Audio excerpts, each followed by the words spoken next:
Welcome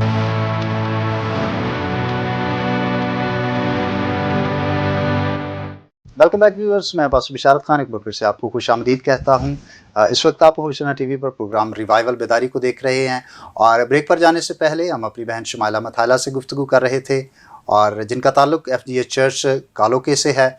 बहन, मैं जानना चाहता हूँ कि जब आपने अपनी ट्रेनिंग मुकम्मल की, 3 साल आपने इल्म इलाही की तालीम को हासिल किया, तो फिर आपने अपनी खिदमत का आगाज़ कहाँ पर और कैसे किया?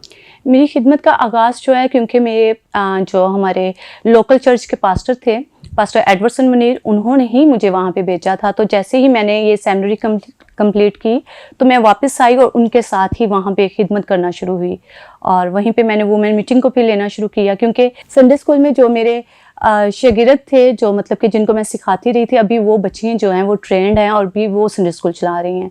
फिर मैंने वुमेन मीटिंग को लेना शुरू किया और पास्टर के साथ मिलकर काम करना शुरू किया। ये बड़ा इंस्पायरिंग है कि जब आप लोगों को तैयार करते हैं और फिर उनको मौका देते हैं कि आपकी जगह पर वो खिदमत करें। कभी कभी लोग इससे इनसिक्योर फील करते हैं कि अगर दूसरों को हमने खिदमत के लिए तैयार किया और ये खिदमत करना शुरू हो गए तो फिर हम क्या करेंगे। मैं तो ईमान रखता हूँ कि खुदा हमें उससे और बढ़ाता है। तो बच्चों में और फिर बहनों में खिदमत का तजर्बा कैसा रहा? बच्चों के साथ रहने का तजुर्बा मेरा इतना अच्छा था कि जैसे ही मैं बच्चों के साथ रहती थी तो मुझे ऐसा लगता था जैसे मैं उनकी माँ हूँ, और उनकी माएँ अपनों से ज़्यादा मुझ पे बिलीव करती थी कि हमने संडे स्कूल में भेज दिया, अभी टीचर जाने और बच्चे जाने। और मुझे उनके ऊपर राइट उनकी माँ बाप ज़्यादा देते थे कि आपने इनको डांटना है, घर में कोई बुरी बात करनी टीचर शुमाइला को बताएंगे, टीचर शुमाइला को बताएंगे। तो बच्चों के साथ मेरा एक्सपीरियंस जो है वो बहुत बहुत बहुत आला था और मुझे बहुत अच्छा लगा उनके साथ काम करके। खिदमत में तो बड़ी मुश्किलात भी आती हैं। क्या आपको भी कुछ चैलेंजेस रहे, और अगर थे तो किस तरह के थे और आपने उन पर कैसे ओवरकम किया? चैलेंजेस हम खुद क्रिएट करते हैं अपने लिए। अगर आप वक़्त की नज़ाकत को समझते हुए उसके ऊपर गालिब आ जाते हैं या फिर उनके हर्डल्स को अंडरस्टैंड करके उसके मुताबिक खुद को ढाल लेते हैं ना, मुझे नहीं लगता कि आपके रास्तों में कोई हर्डल्स आएंगी। हमारे संडे स्कूल होता था तो मैंने कभी ये नहीं था कहा कि जो इनका हदिया है वो मैं अपने ऊपर खर्च कर लूँ। मैं ऐसा करती थी कि जो भी हदिया होता था उनको इकट्ठा करती थी, महीने का, 2 महीने का, जितने भी, जैसे क्रिसमस तक हमने इकट्ठा करना है, फिर ईस्टर तक इकट्ठा करना है, जितना भी हदिया होता था उनको हम इकट्ठा करते थे। फिर जो प्रोग्राम्स होते थे, जिस बच्चे ने पूरे साल में कोई छुट्टी नहीं थी की होती, उनको हम पे अवार्ड देते थे कि आपने कोई छुट्टी नहीं की, आपके लिए ये रिवार्ड है, आपके लिए ये चीज़ है। तो बच्चे खुश होते थे। इस वजह से वो बच्चे स्कूल में आते थे, संडे स्कूल आते थे और सीखते थे। और फिर उनको ये होता था कि हमने संडे स्कूल में जाकर अच्छी प्रेजेंटेशन देनी है, अपने काम जो है वो अच्छे से करने हैं। अगर हम ये नहीं करेंगे तो टीचर शुमाइला जो है वो हमें बोलेंगे कि आप संडे स्कूल क्यों नहीं आए। बच्चे अपने समर वेकेशंस में अपने रिलेटिव्स के पास नहीं जाते थे कि अगर हम वहाँ पर गए तो हमारे यहाँ से एब्सेंट हो जाएगी। तो अच्छा था, कोई हर्डल्स नहीं थी। फाइनेंशियल तौर पे होता है तो वो मैं इस बात को इकट्ठा करके, मैंने आपको बताया कि हदिया जितना भी होता था उनको इकट्ठा करते थे हम, और उसी में हम सारा मैनेज कर लिया करते थे।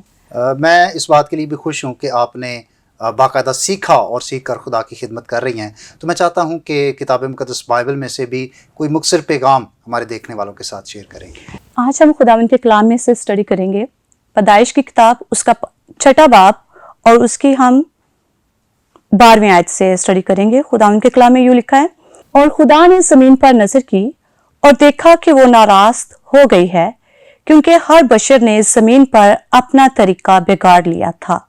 खुदावन के पाक कलाम के पढ़े और सुने समझे जाने पर खुदावन की खास बरकत हो। खुदावन के कलाम में जब हम स्टडी करते हैं तो मेरे असीसों, हम यहाँ पर देखते हैं कि खुदा ने जब आदम और हवा को बनाया तो उनको कहा था कि बढ़ो फलो और जमीन को मामूरो हुकुम करो। लेकिन क्या है कि इंसान की बदी के सबब से, उनकी नाफरमानी के सबब से जमीन जो है वो लानती हो गई। खुदा ने जब जमीन पर नजर की और देखा कि ये बदी से भर गई है और वो इंसान को बनाने के सबब से दुखी हुआ, और उसने कहा कि मैं इनको मिटा डालूंगा, इनका खात्मा कर डालूंगा।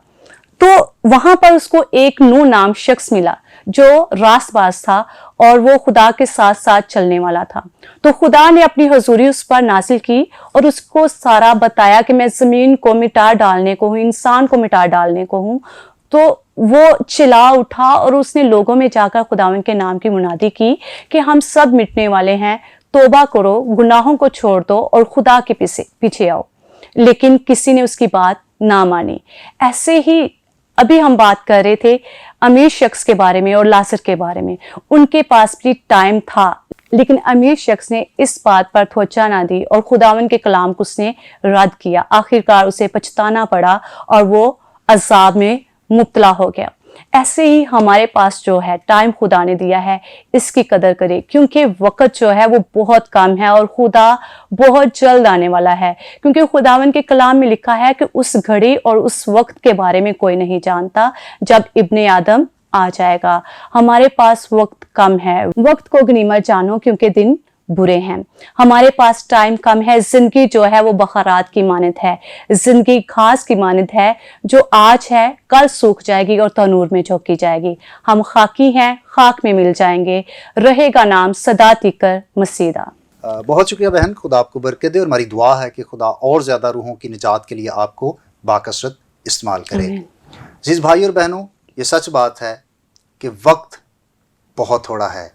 इब्लीस का एक धोखा जो वो हमें देता है वो यही है कि अभी बहुत वक्त पड़ा हुआ है, लेकिन किताब मुक़द्दस बाइबल हमें बताती है कि हमारे पास बहुत वक्त कम है। ज़रूर है कि हम वक्त को ज़ाया किए बगैर खुदावंद को अपना निजात दहिंदा कबूल करें और खुदावंद में बढ़ते चले जाएं, खुदावंद में मजबूत ज़िंदगी गुजारें और हमेशा एक दूसरे को इनकरेज करें, एक दूसरे को मोटिवेट करें ताकि हम हर लिहाज से तरक्की कर सकें। खुदा आपको बरकत दे। आइए हम दुआ करें। ऐ प्यारे बाप, हम यीशु मसीह के नाम से तेरी बड़ी शुक्रगुजारी करते हैं कि तू अजीम और वफादार और कादिर मुतलक खुदा है और हम शुक्रगुजार हैं खुदा तेरी तमाम तर नेमतों, बरकत और बख्शिशों के लिए। सबसे बढ़कर तेरे बेटे अपने मुनज्जी के लिए हम तेरा शुक्रिया अदा करते हैं जिसके वसीला से हमें ये दिलेरी मिली है। हम तुझे बाप कहकर पुकारते हैं। ऐ खुदा, अपनी बहन के लिए और इनकी सारी खिदमत के लिए शुक्रगुजारी करता और इनके लिए बरकत चाहता हूँ। ओशाना टीवी के लिए बरकत चाहता, तमाम देखने वालों के लिए बरकत और सलामती मांगता और अपने लोगों को हमेशा अपनी पनाह में रखना और अपने जलाल के लिए इस्तेमाल करना, यीशु मसीह के नाम से आमीन। इसके साथ ही अपने मेज़बान पास्टर बिशारत को इजाज़त दीजिएगा। नए मेहमान के साथ दोबारा आपकी खिदमत में हाज़िर होंगे। तब तक अपना बहुत सारा ख्याल रखिएगा और दुआ में याद रखिएगा। देखते रहिएगा Oshana TV. God bless you.